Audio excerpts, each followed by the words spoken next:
Hello, everybody. Welcome to Talk Now Radio, where no topic is taboo. This is your host, Royce the Redneck Radio Man. And joining me today is going to be Nick Redfern. And we're going to be discussing Close Encounters of the Fatal Kind. This is one of Nick's more recent books, as I understand. He does have at least one more, a little more recent than this one, that I've been seeing on the web here and there and at Amazon and a few other places. So we might touch bases on that real quick.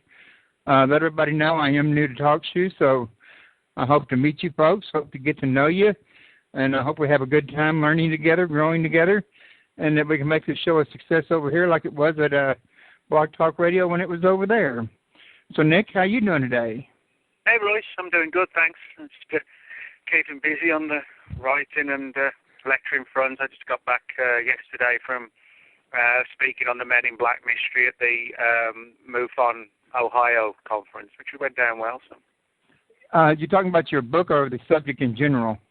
Oh, the subject in general. I mean, I did that book, The Real Men in Black, and sort of I covered some of that, but also it was basically like an overview of the entire Men in Black mystery with a look at all the different theories that have been put forward for who or what they might be.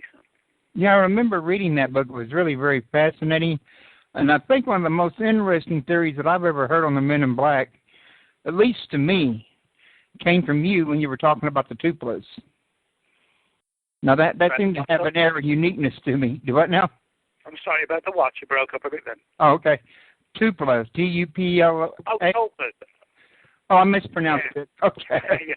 Yeah, well, the tulpa theory is an interesting one. It's the idea that the tulpa, it's sort of concept very sort of prevalent and relevant in Tibetan Buddhist teachings. The idea that the human mind can create images, but if you know how to do it, then you can externalize those things, and you kind of give life to a creation of the mind. You know, you focus on a particular image in your mind, and you can externalize it, and it takes on some sort of almost like a semi-independent form of life.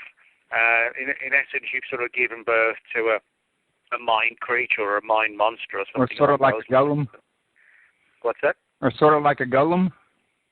Yeah, exactly. Just exactly like that. And I think there's enough data for me, at least, to suggest that it's a viable scenario to explain some phenomena. I don't think, of course, that it explains everything. You know, I think the idea that all paranormal phenomena can be explained by falling under one banner doesn't work. But I think for some phenomena, it does work. Well, Nick, I was really kind of glad you mentioned that Men in Black, lecture you were giving, because it kind of gave me a chance to ask you this question. Given the research that you put into this book, Close Encounters of the Fatal Kind, do you think there could be a link, like, the officialdom or whoever was maybe doing some of these murders, or what made it look like murders or were suspected murders? Do you think they could have been using golems so it couldn't be traced back to them? I hadn't really given that a thought, but I mean, it's interesting because some of the Men in Black do act in that fashion where they don't seem to be fully self-aware of who or what they are. It's almost as if they are created out of a mold to perform one specific task. That's to threaten people. So I guess you could take it a stage further, you know, the idea of tulpas literally killing people. I mean, people who've created tulpas have actually said that sometimes these things actually want to hang on to their existence. You know, they enjoy the fact that something's brought them into creation, and they become quite violent and deadly, basically, when people try and reabsorb them. And that's the only way to really get rid of them, is to sort of reabsorb them into the mind and then try and think them out of existence, which is a very hard thing to do. You know, trying to stop thinking about something is incredibly difficult, but that's the way to get rid of them. And people say that these things become aware of when you're trying to kill them off, and they sort of tenaciously hang on to life. You know, it's interesting you should mention that, because that's pretty much the same thing that Bob Curran wrote in his book, something to do with monsters. I don't have it in front of me, and I haven't read this book in 2 or 3 years, so I don't remember the title. But he was discussing golems at the time, and he described the exact same attributes that you're describing. Yeah, I mean, it's something that, although, as I said, tulpas are really sort of a concept that mainly were born out of the whole Tibetan Buddhist angles, you can find similar creatures and themes and concepts similar to this throughout numerous cultures. And it generally follows one particular path, even though there are different, subtle differences. And that path being the idea of the human mind being put into like an altered state, a state of meditation and deep focusing on one particular image that, you just create from your own mind. It could be like a dragon to a black dog with glowing red eyes, anything. And the idea is to almost get into like a self-hypnotic state, an altered state of mind, and focus on that image, and then slowly give it form over time to the point where it can be projected outwardly, and then it sort of breaks free of its moorings to the mind, and sometimes can run rampant, and that's when people get into problems. I can see how. Well, one of the things I believe you was writing about in your book, and you wrote many things about many things, in other words, but you were also talking about Roswell and an incident there that was kind of shady. And another thing you did, and we can get to this one in a minute, was I was noticing how you were showing, same people over long periods of time involved in more than one, like, murder case or possible murder case. But we can come to that one in a minute. Why don't you tell us real quick about Roswell? Well, yeah, I mean, everybody's sort of heard of the Roswell story. Certainly the most famous UFO case ever. And, of course, a lot has been written over the years about the event itself, the crash, where the bodies of the crew were taken, etc., etc. But many people aren't aware of the human casualties in the Roswell story as well. And that sort of really takes us into deeply conspiratorial areas, pretty much along the lines of people being silenced and possibly killed because of what they knew about Roswell, and possibly about what they were going to talk about, had they decided to go public with what they actually knew. And so this is an area that is sort of ripe for investigation and study at a very deep level. And we actually find some very interesting stories linked directly to the main players in Roswell. Now, for people who are familiar with Roswell or not, the rancher who found all the wreckage on the Foster Ranch in Lincoln County, New Mexico in the summer of 1947 was Mac Brazel. Now, Mac Brazel had a son named Vern, and for a number of years there have been sort of quiet rumors spread around the UFO community that Vern Brazel may have seen some of the bodies found on the ranch, and it may have sort of psychologically disturbed him very deeply because he was only a young boy at the time. Now, what's intriguing is that it was actually only 8 years old at the time, which could have plunged him into a really deep state of trauma, seeing exposed to weird sort of rotting, decaying bodies under the the New Mexico sun in the summer of 1947. But what is intriguing and kind of tragic and mysterious is that Vern Brazel actually left New Mexico as soon as he was able to, and sort of wandered around the U.S., joined the Navy, and then while he's only in his mid-20s, he was found dead with a bullet in his head. And there have been a lot of rumours, was it murder, was it suicide, and it's sort of one of those, almost like a skeleton in the closet of Roswell. But there are other stories like this, for example, of a nurse or possibly several nurses who may have been exposed to the bodies when they were initially recovered and brought back to the military base in Roswell. Stories about nurses being threatened, moved to new installations where they wouldn't be able to talk to each other, obviously, but also being watched throughout their lives. Now, one classic example of this is a woman named Miriam Bush. She wasn't actually a nurse at the base military hospital in 1947, but she was the executive secretary, and she worked under the chief medical officer, a man named Lieutenant Colonel Harold Warren. Now, Miriam Bush's family has said that way back in the summer of 47, she actually confided to her parents that she'd seen all these strange bodies brought into the base, and apparently nobody knew what they were or where they were from. They were just sort of found at this particular site in the desert. And Miriam Bush became very, very paranoid over the years that someone was watching her, following her, keeping tabs on her, essentially. And this continued for decades to the point where that paranoia just, it overwhelmed her, essentially. And one particular occasion in 1989, she checked into a hotel room rather curiously under her sister's name and address instead of her own. And what happened was that she was found the next day dead with a plastic bag over her head and actually bruises on her arms. Now, because the room was locked from the inside, it was put down to suicide, but if it was a suicide, it was a very strange one. And on top of that, if you're going to kill yourself, why check in under a false name? If you're going to be dead the next day, it makes no difference.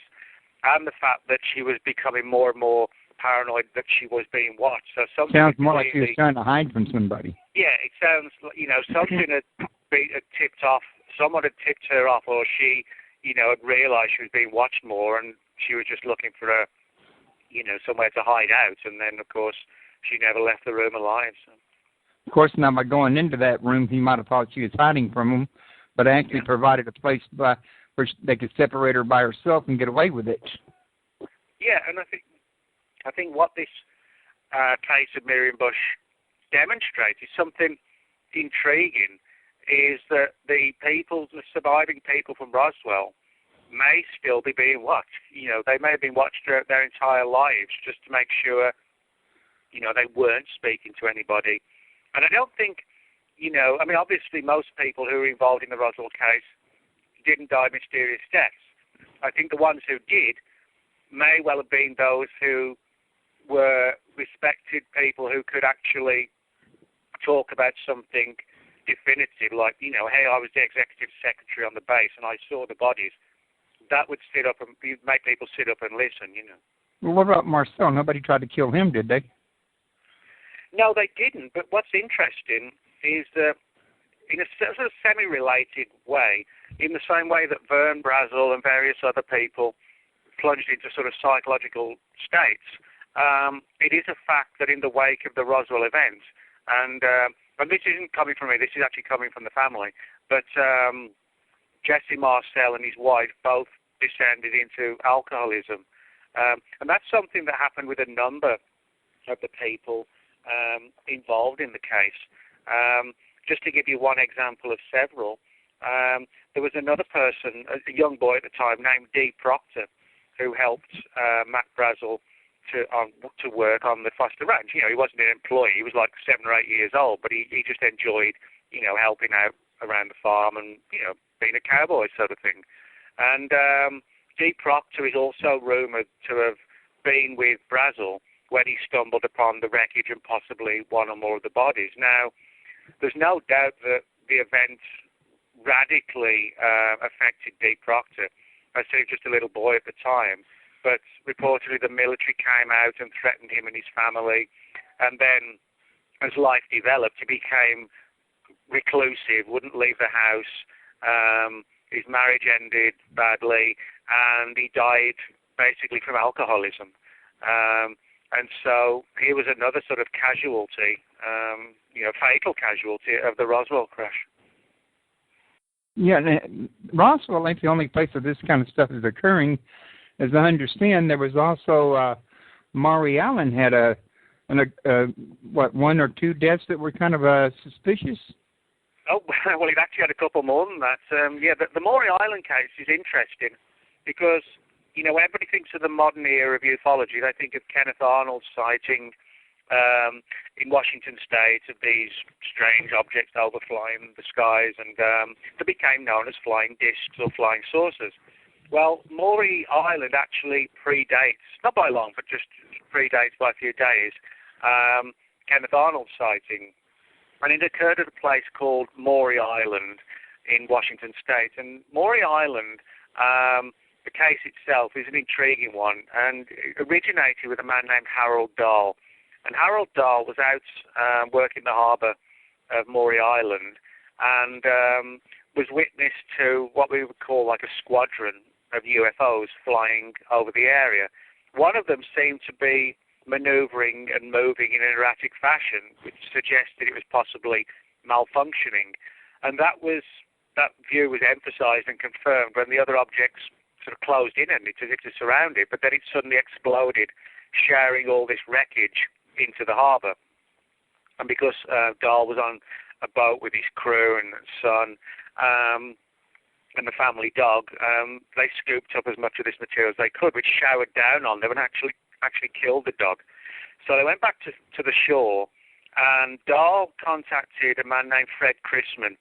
Fred Chrisman was a guy who had some intriguing ties to the world of the intelligence community, and who actually popped up years later in the Kennedy assassination. And he had sort of an unclear working relationship with Harold Dahl, and so we don't really know the full story of all that. But what happened was that Dahl told Chrisman all the wreckage that was found, and so they scooped more up, and both Dahl and Chrisman had it in their possession. Dahl was ultimately visited by a Man in Black type, an early Man in Black type character who threatened the lives of him and his family, and that sort of caused Dahl to back away from it. Now, as far as Chrisman was concerned, because the story began to get out and he had access to some of the wreckage, the military got involved. And what happened from there was that, with the military realizing this was a brand new phenomenon that they had to get to the bottom of, obviously, what they did was to dispatch two personnel, First Lieutenant Frank Mercer Brown and Captain William Lee Davidson of Army Intelligence, to go out and try and figure out what was going on at Maury Island. Well, at the same time, Kenneth Arnold, who, as I said, just days later had his own encounter, he was asked to go out there by Ray Palmer, who was the editor of Amazing Stories magazine, and essentially to, again, find out what was going on. Well, it turns out that Captain Davidson and Lieutenant Brown acquired a fair amount of this strange wreckage that showered down. And they were due to take it to Wright Field, Ohio, which is now Wright-Patterson Air Force Base, which has a long history of involvement in the UFO subject. But not long after they'd taken to the skies from the airport where they landed, Brown and Davidson were killed when the B-29 aircraft they were flying burst into flames, crashed to the ground, and killed both men in a fiery explosion at Kelso, Washington. Then there were two media men, Ted Morello and one other guy named Paul Lance, who were looking into the case. They both died soon afterwards. So, in other words, and actually one more before I forget, Kenneth Arnold, when he was flying home, he almost had a fatal accident in his aircraft. He just about managed to land it because of his skills as a pilot, and it turned out that the fuel line on his aircraft had been left open, and when he took to the skies, it obviously froze the fuel tank, and that's what caused his aircraft to almost catastrophically crash.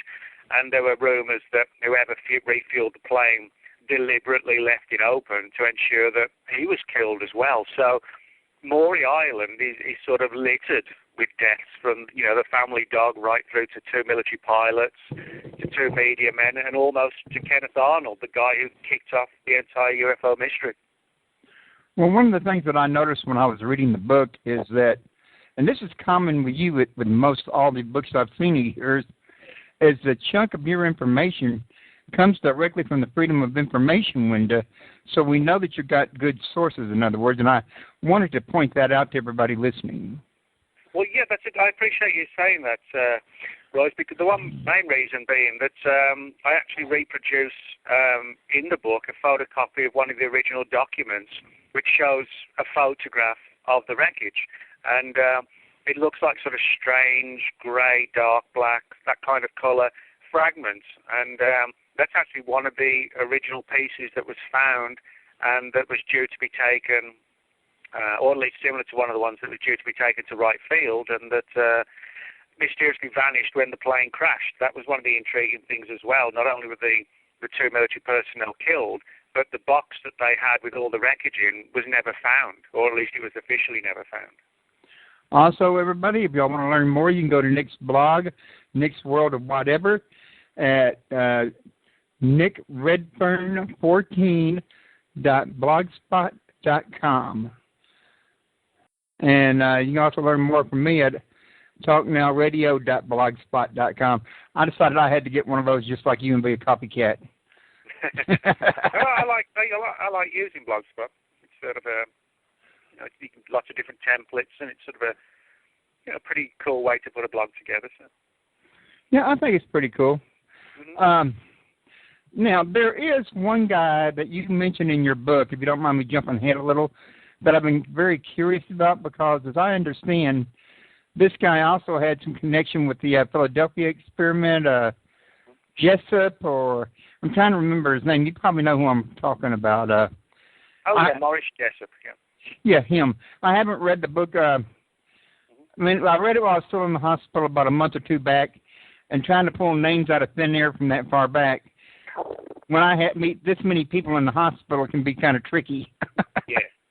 But anyway, you know what I'm talking about. Now, this guy has a connection to the Philadelphia experiment, but does he also have connections to Roswell, do you know? I'm not aware of any connections that he had to Roswell personally.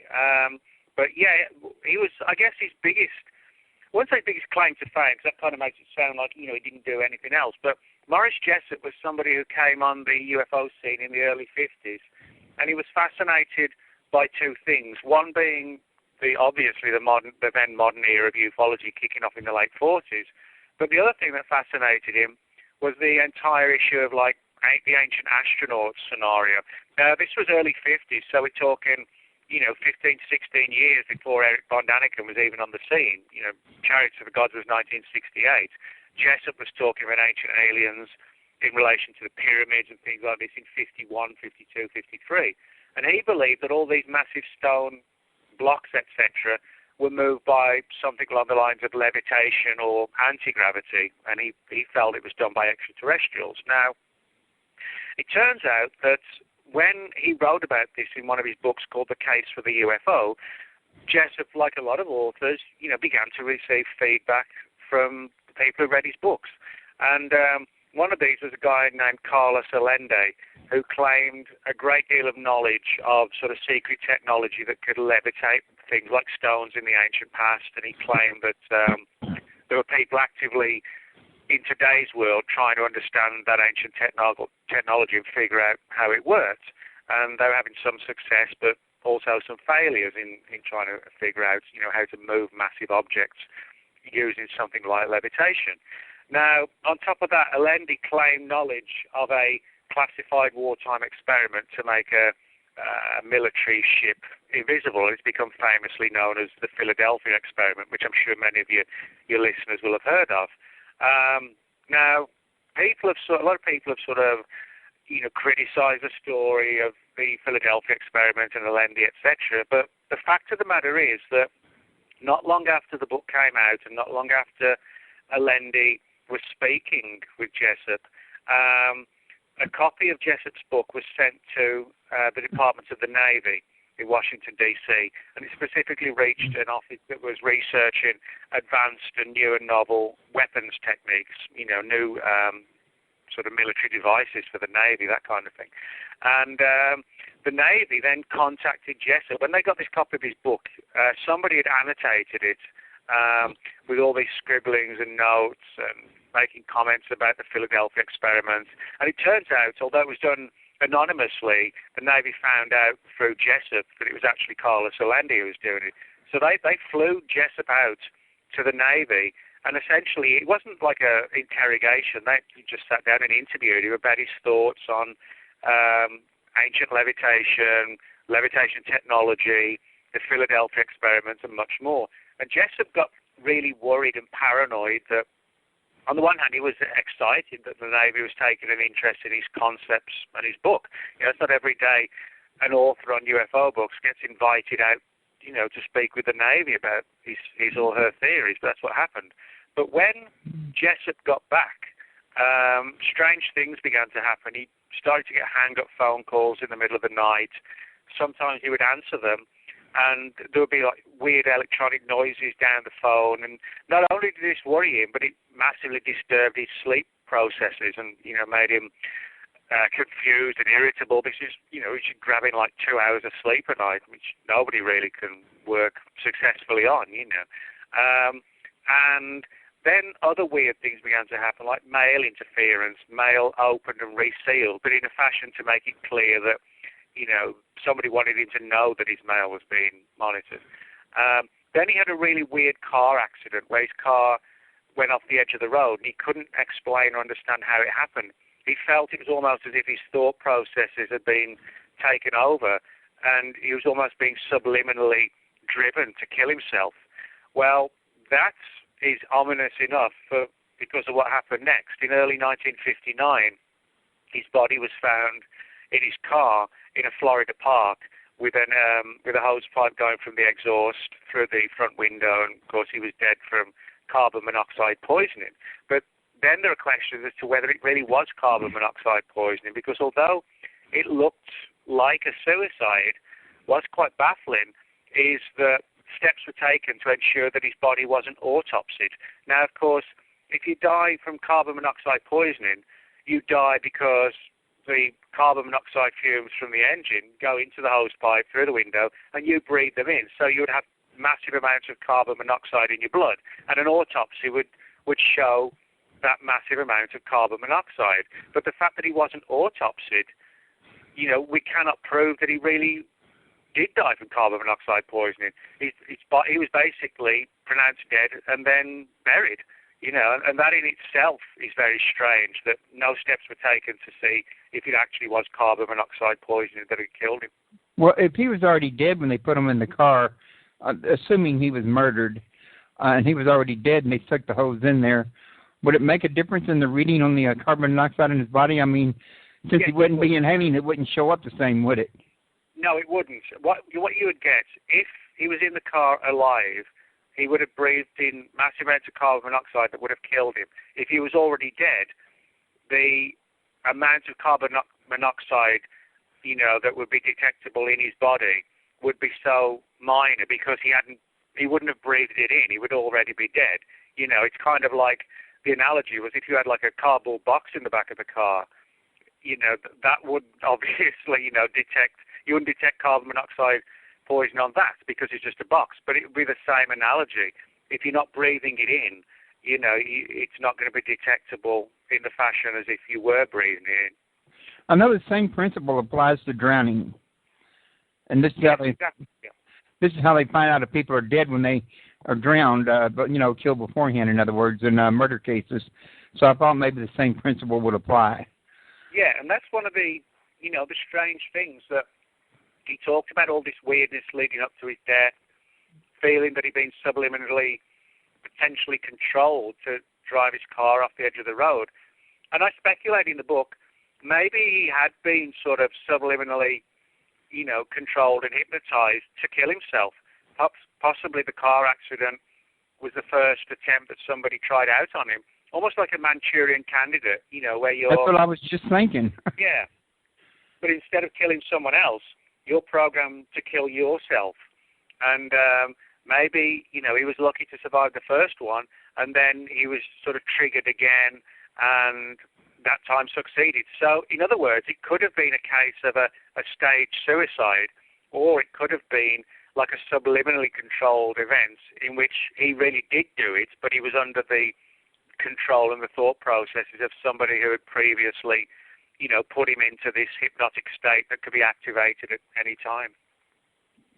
Well, was it Morris Jessup or was it George Adamski I'm thinking of that you wrote about in this book that also ended up having links further towards the back of the book with another strange case, and I think a case that was in Britain. Oh, yeah, you're talking about the one, in a village, a little English village called Scorriton in the county of Devon, which is in the southwest of England, very old county, and an old village as well, Scorriton. This is a sort of a really weird story, and it all revolves around events that occurred in the 1960s. Now, of course, there are a lot of weird UFO events went on in the 1960s, but this one in particular sort of really sort of stands out in the sort of the weird stakes. When you're talking about sort of curious deaths and the idea that people have been sort of murdered for their involvement in the UFO issue, if you like, not so much what they knew. Now, this particular case, the one that we're talking about now, involved a guy named Edward Bryant. And Edward Bryant lived with his wife and children in this little English village called Scorriton. And one particular day in 1965, he said that he saw like a classic flying saucer type craft land in a field not too far from where he lived. And sort of a strange situation that he reported, that people often report in UFO cases of a close encounter kind, where the reality didn't seem to be what it was, and all the sound around him came to a halt, like he was in a vacuum, and almost in a dream-like state. But he said that he saw and communicated with these very human-looking aliens, similar to the classic long-haired contactee space brother aliens of the 1950s. And excuse me, he said he thought he heard the word Yamsky mentioned, and then some researchers speculated that could have been Adamski, as in George Adamski, who actually died the day before the sighting occurred. Adamski died on April 23, 1965, and the Edward Bryant case was April 24, 1965. Now, it would have been just like a regular, if you can call it regular, but like a regular contactee space brother type landing, where they impart information and then leave. Except for the fact that Bryant subsequently developed a very aggressive brain tumor that killed him extraordinarily quickly. Now, whether or not there is a direct connection, we'll never know for sure. But in the late 1970s, a shadowy, almost like Machiavellian character surfaced, a man named Bosko Nedeljkovic, who had done work for the State Department and the CIA and various other agencies. And he went public. Well, he didn't so much go public. He spoke to a researcher who's still active on the field today, Rich Reynolds. Rich runs a blog called UFO Conjectures. And Nedeljkovic told Rich that although there was like a real UFO phenomenon, he said that sort of rogue shadow agencies had decided to see how the human mind could be manipulated with sophisticated drugs and technologies, and they decided to use the UFO phenomenon as a means just to see how easily like a ruse could be pulled over on someone. And Nedeljkovic said that the Edward Bryant case was staged, and that in reality, Bryant was subjected to mind control and mind-altering technologies, including microwave exposure, and he said that the microwave technology was overused and used recklessly, and he said that that's what prompted the development of the brain tumor. So in other words, what we have is sort of some sort of rogue agency operating outside of the government, engaging in fabricating UFO events, not to discredit the UFO subject, but it was more along the lines of, well, if we can make people think they've seen aliens, we can make them believe they've seen anything. That was the idea, that, choose something that's really controversial and see if we can make people believe it. So also, if you can make them believe it, then you can convince them that it's aliens doing it and not the government. Well, exactly. And that was basically the thrust of the story, that Bryant was recklessly exposed to this microwave technology, and then it unfortunately led to his death from a rapidly acting brain tumor. And that all of that is actually 100% true. The only thing we're not able to prove right now is the Nedeljkovic aspect of the story. But I mean, we know a great deal about what went on both years before and since in the field of mind control and mind manipulation. So it's certainly not anything that's, fantastic or unbelievable. Right. Now, you talked about a rogue element, and I think that's an interesting point to touch down on, because when you see people posting on Facebook and Yahoo groups and places like that, everybody seems to be of the idea that the whole entire governmental system is corrupt, or the whole entire religious institution is corrupt, or both of them is corrupt. Or, I mean, nobody seems to realize that you're not going to have any one system 100% corrupt. They're going to be infiltrated, if anything. Well, no, you're right. And, I mean, this is a very important point that I stress in the book, is that, you know, people say, well, why is the government killing all these UFO researchers off? And I point out, I honestly don't think the government is guilty or responsible of killing any of these researchers. What I think is that certainly we know the government was very active, you know, the military was very active from the 40s through the 60s in the UFO subject.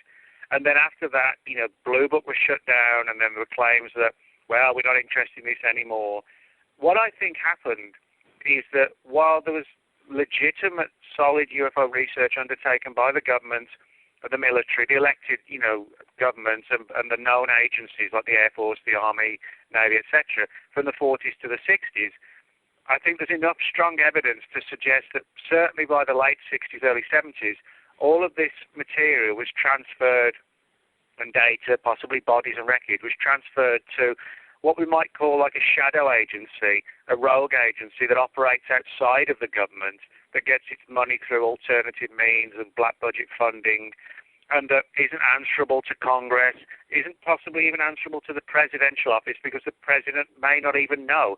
And I think 99.9% of government people know nothing of these agencies or this agency. So I actually don't think the government, the Air Force, the CIA, NSA, FBI, I don't think any of these people are guilty at all in any of these deaths. But someone is, and I think it is some sort of rogue shadow agency that probably has sort of tentacles and strands around the world and linked with big business and corporations and things like this. And I think they're the ones today who are sitting on the UFO secrets. And because they're a rogue agency, you know, that essentially has an open book to do what it needs to do to keep the UFO secrets, sometimes it crosses the line. And as I said, I think even the government isn't really aware of who's doing this or even why. That's a very good point, and very well may not be. Except for one little thing you did mention about the CIA. I don't know how accurate it is, but I've actually read some things where the CIA have had their own hands in the cookie jar, especially with drugs, in the past. Well, yeah, there was the MK Ultra program, which was like an umbrella program for a lot of sub-projects below it, which essentially it was sort of set up in the early 50s, but based upon late 1940s programs.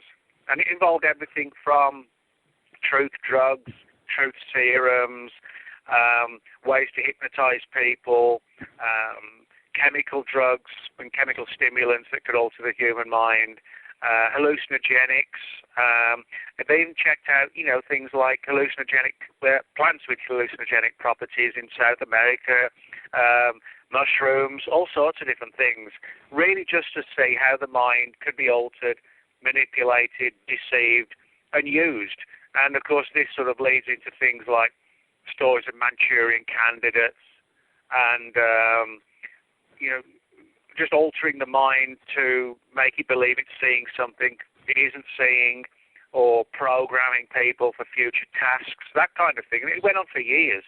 And I'm pretty sure it's still going on to this day, you know, at a far more sophisticated level than just trying out new drugs. You know, we're talking today about, again, microwave technology and even sort of sound weapons.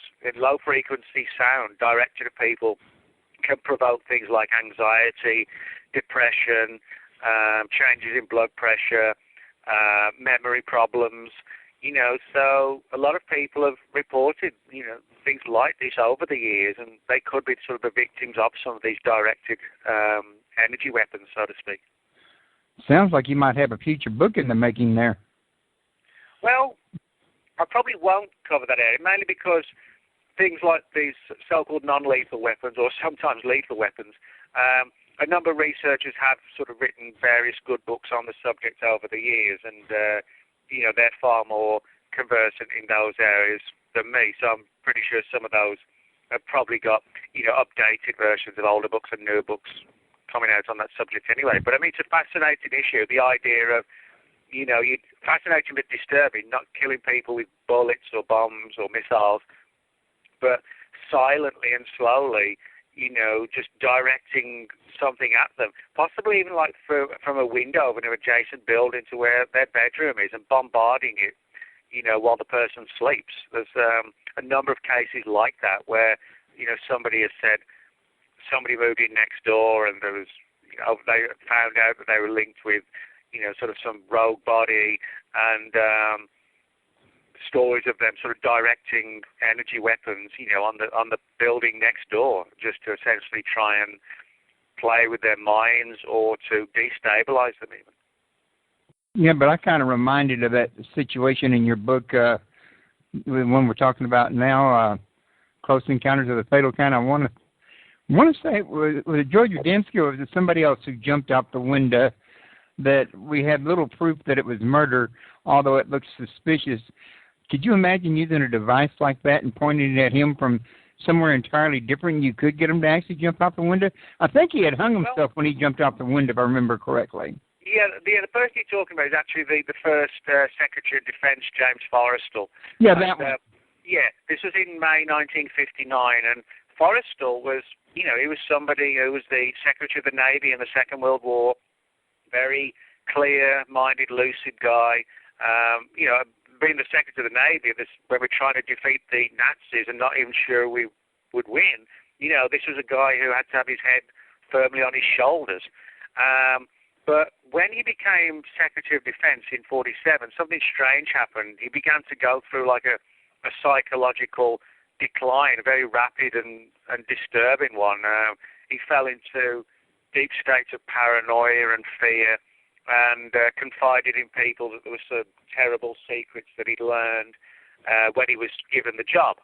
And one of the theories is that when he was given the position of Secretary of Defense, that he was essentially briefed on the UFO subject and couldn't take it. He was just, the stories, he was just one of those people who just, his brain was just blown out of all proportion by the sheer level of data and the implications that something is visiting us and we're not able to do anything about it.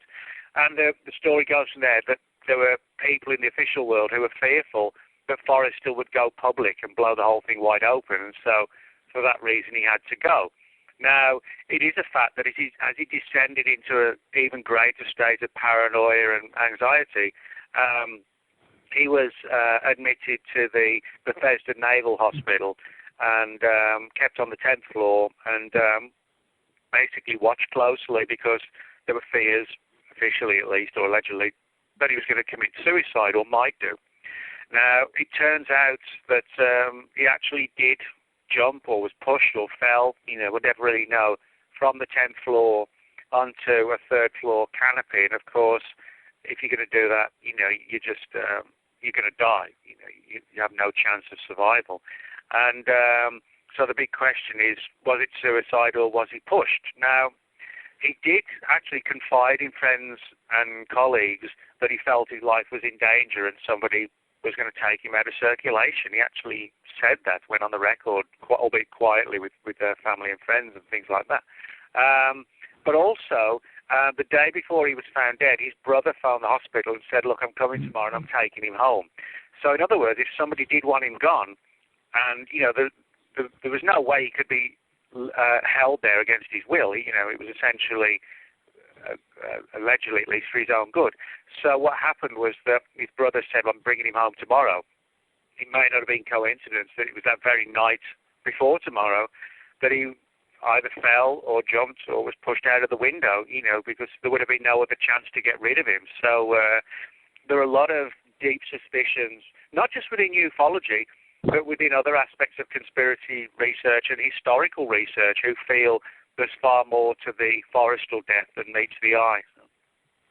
Well, Nick, I'd like to apologize for my grabbing at bits and pieces the way I am and not quite remembering details as well as I usually do. No, don't worry about that. I've been through a lot here lately, so... Yeah, I know. And I think my brain's been starving for oxygen. Well, don't worry about it. I'm just glad that you feel, positive and good, at least good enough to sort of do the show. Like we said before the show, I'm glad you're sort of keeping busy and you're fighting it and everything else. That's a good thing. I know, but I was just sitting here listening to myself, and I realized I didn't remember Forrester's name. I didn't remember Georgia Dempsey real good, and I'm like, my God, all these little details that slipped away from me. Don't worry, we got through it. We're getting through it. It's fine. So well, I was able to grab enough snatches to jog your memory.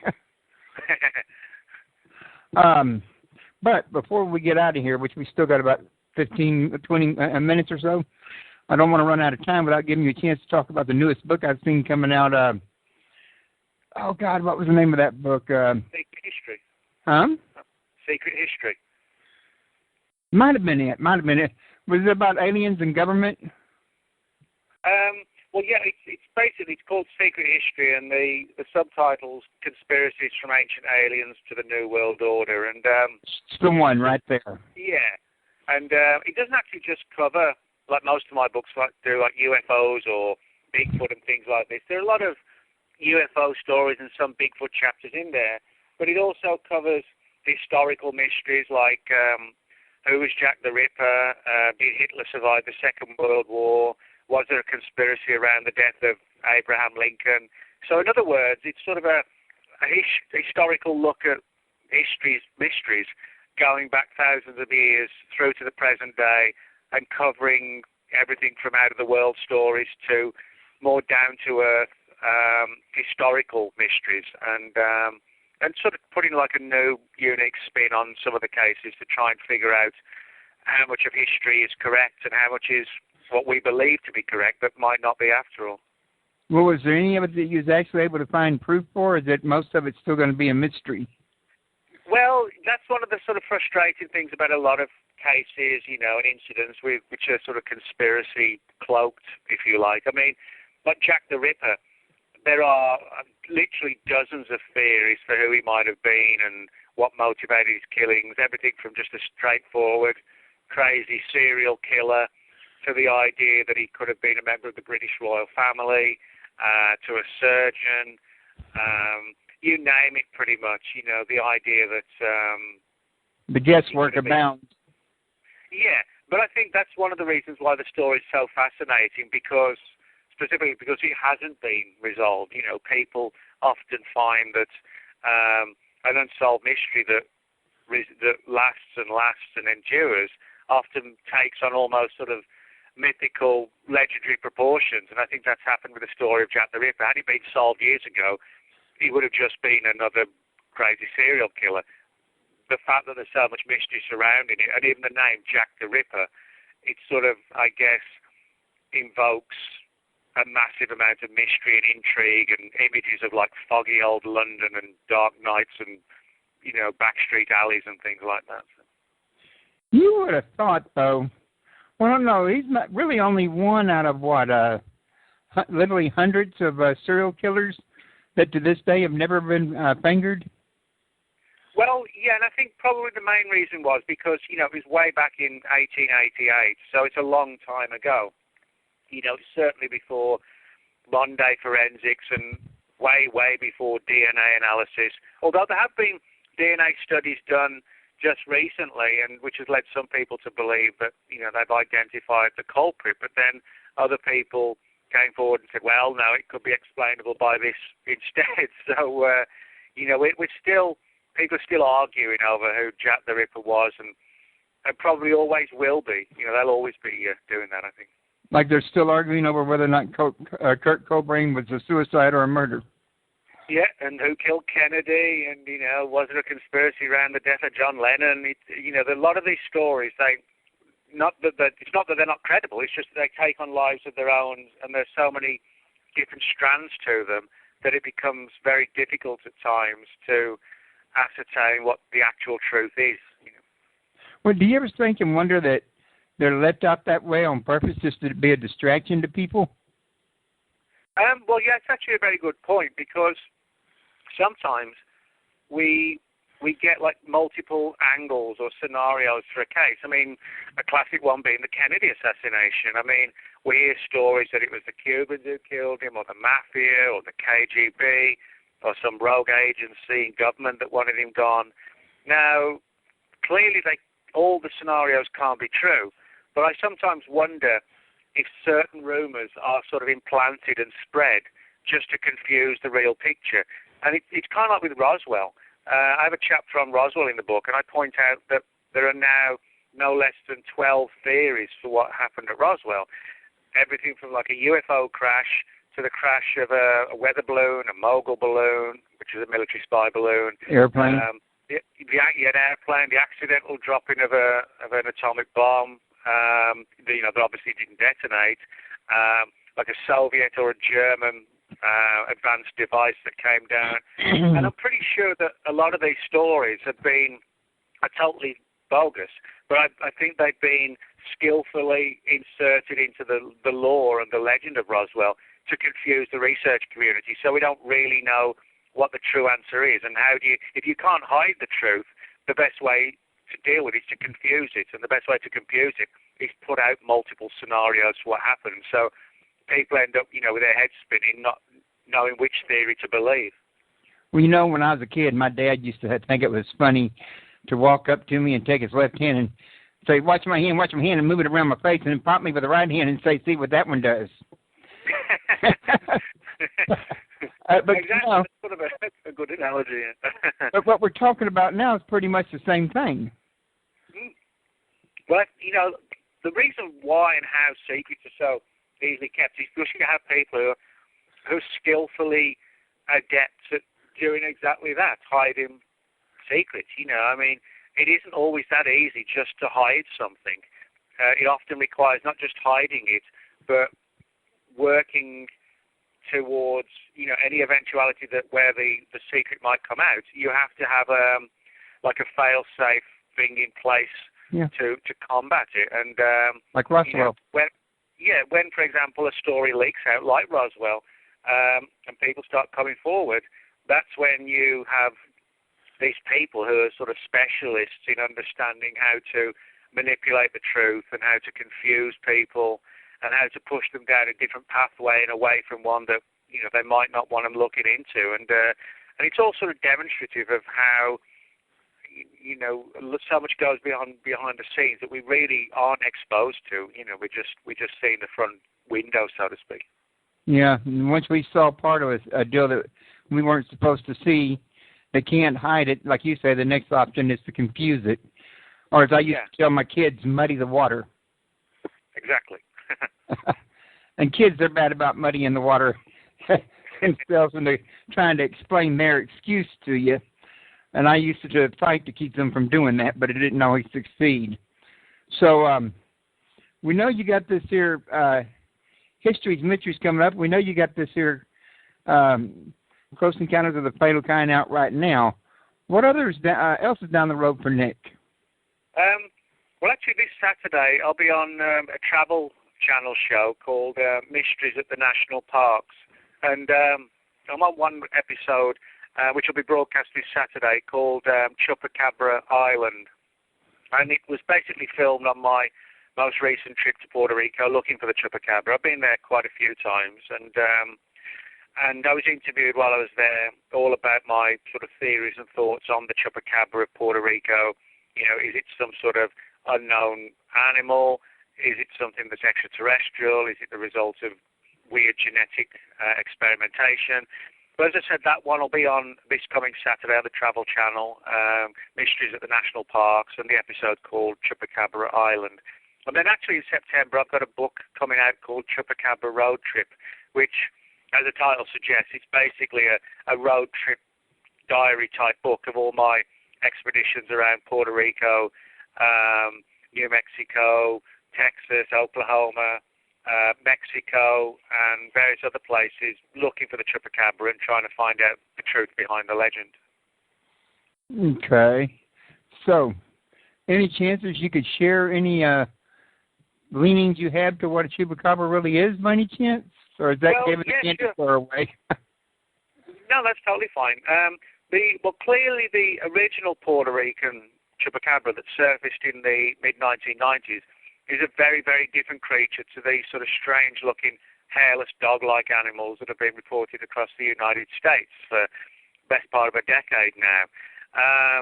What's happened is that the name Chupacabra has been applied to both types of creature, but they're very different. And so what's happening now, we're going to see more of a tendency where any strange-looking animals, people are saying, oh, well, it must be a Chupacabra.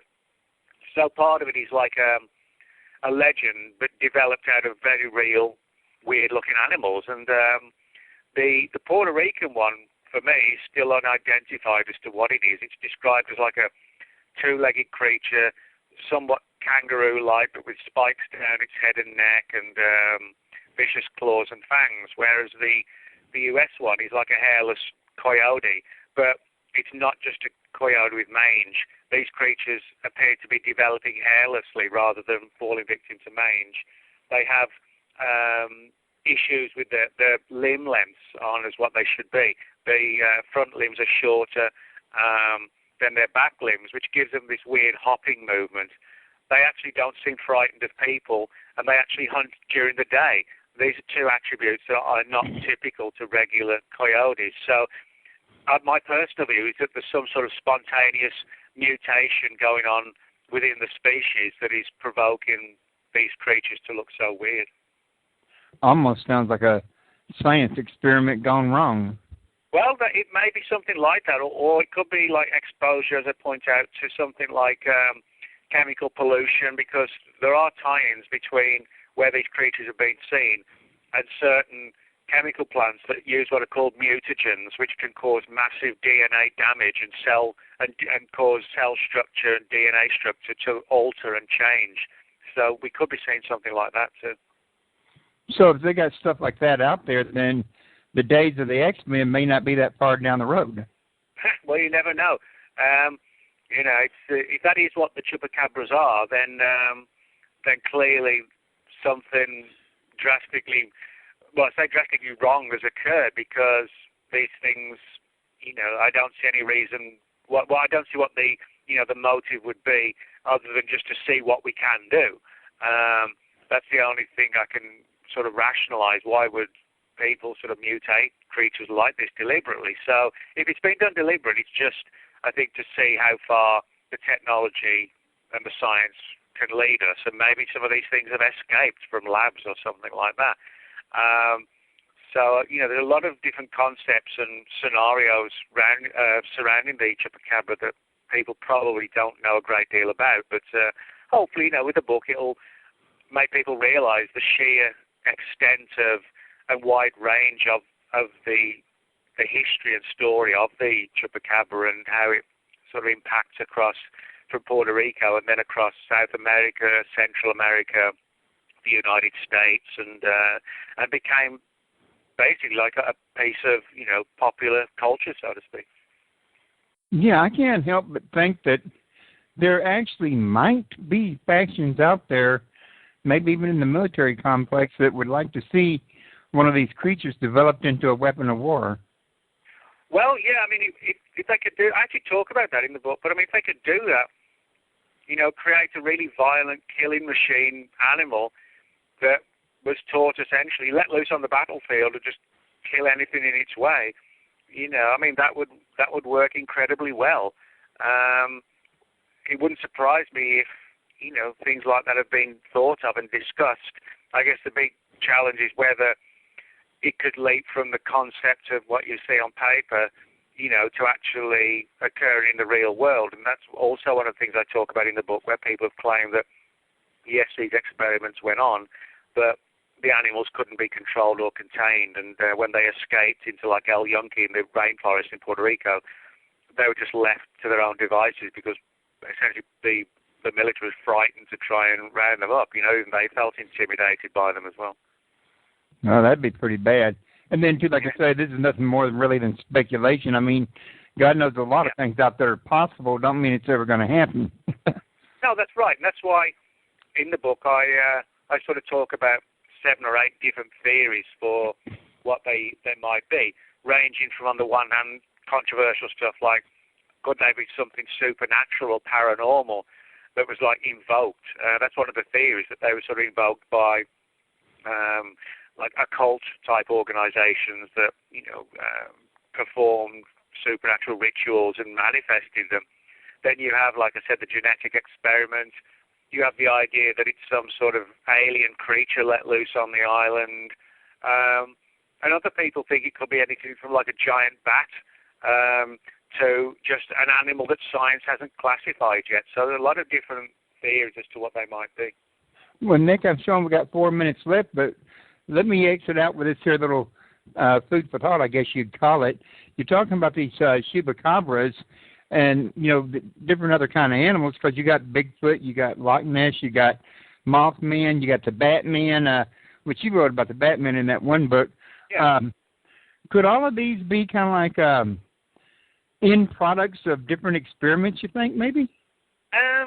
Well, I'd be more inclined to think that today, and I think the Texas Chupacabra clearly, for me at least, the Texas and the U.S. Chupacabra is probably something that's the result of mutation, deliberate or not, or accidental. But I don't think we had the technology, say, back in the 50s to create something like the Houston Batman, this weird wing thing that people reported, or Mothman in the 60s. I think if we had the ability to genetically alter creatures back then, it would have come out. So I don't doubt, we know that, legislation exists today to prevent sort of freakish genetic experimentation on cells from occurring, like gene splicing and cell splicing, creating chimeras, as they're called. There are laws in place that are supposed to govern that. But we didn't have that technology, as far as we know, way back half a century ago. So I think we're dealing with possibly today creatures that may have been mutated. Some of the earlier reports just may well have been animals and creatures that we haven't identified or found yet. So I think we've possibly got a couple of different things going on. All righty. Well, Nick, thanks for coming to my show to talk about this, and I hope to have you back to talk about your next book here in the near future. It's always a pleasure, and I really enjoy talking to you. All right, well, thanks for having me on again, Royce. Thank you. You have a good one. You too. Thanks a lot. Bye. Bye-bye.